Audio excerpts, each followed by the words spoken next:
Hey guys, what's up? It's Alexis and welcome back to my channel. If you are new to photography, videography, or maybe you just bought a new camera, this video is for you.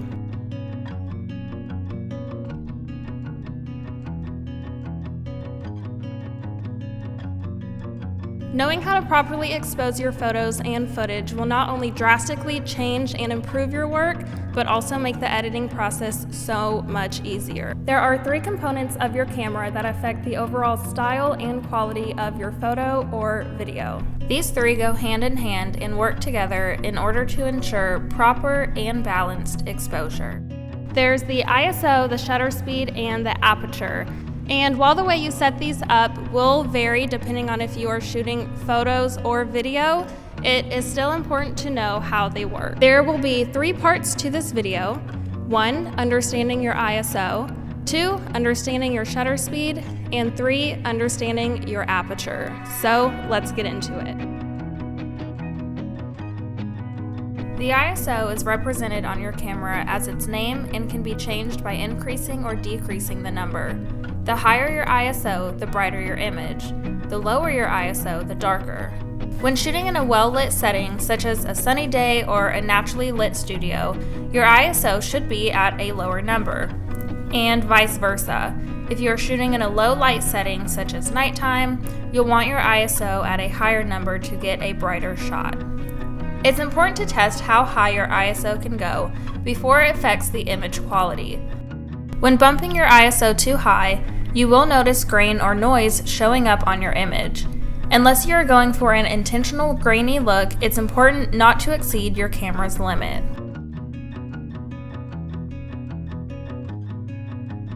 The shutter speed is the amount of time your shutter is open, exposing light to your camera's sensor, which allows you to capture a photo. If you look here at my camera, every time I take a picture, a little door comes down real quick and then goes back up. This is known as your camera's shutter. Your shutter speed can be found on your camera as the number 1/a number, and it affects 2 things: the brightness of your image and something known as motion blur. Motion blur is basically when a moving subject in your photo is blurred. When moving your shutter speed to a lower number, this causes your shutter to slow down, causing your moving image to have a slight blur and exposing it to more light. It's important to make sure your shutter is at a high enough number to prevent too much or unwanted blur. If I'm photographing a still subject, I like to keep my shutter a little over 100, but I never put it lower than 125 only because if I do move slightly while capturing a photo, I don't want it to affect or blur my image. However, there are times I want to go for a blurry creative look, and in that case, I will drop my shutter all the way down to 15. When moving your shutter speed up to a higher number, this makes your shutter move faster, freezing time and letting less light through. A very high shutter speed is great when photographing a moving subject, like someone competing in a sports game. When it comes to video, there is an important rule to follow when it comes to shutter speed, and that is to have it double than your frames per second. If I'm shooting at 24 frames per second, I'll have my shutter at 50, 60 frames per second would be 120, and so on.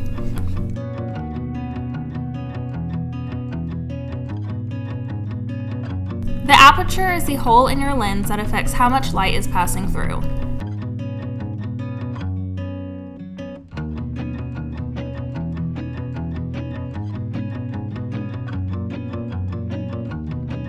On your camera, the aperture is represented as f numbers or the f-stop. The f-stop not only affects how bright your image will be, but also how much depth of field you will have. Depth of field, simply put, is the blurriness of your image's background or foreground.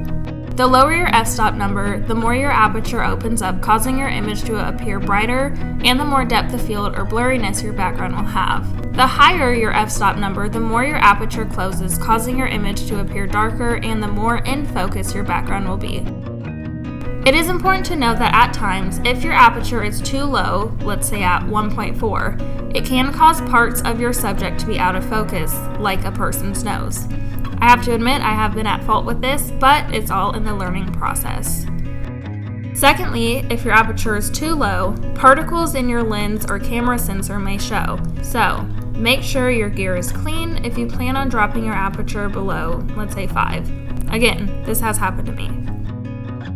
How you set these three not only depends on if you're shooting photography or videography, but also varies based on your setting. Today I'm in a brightly lit studio, which makes setting up my camera fairly easy.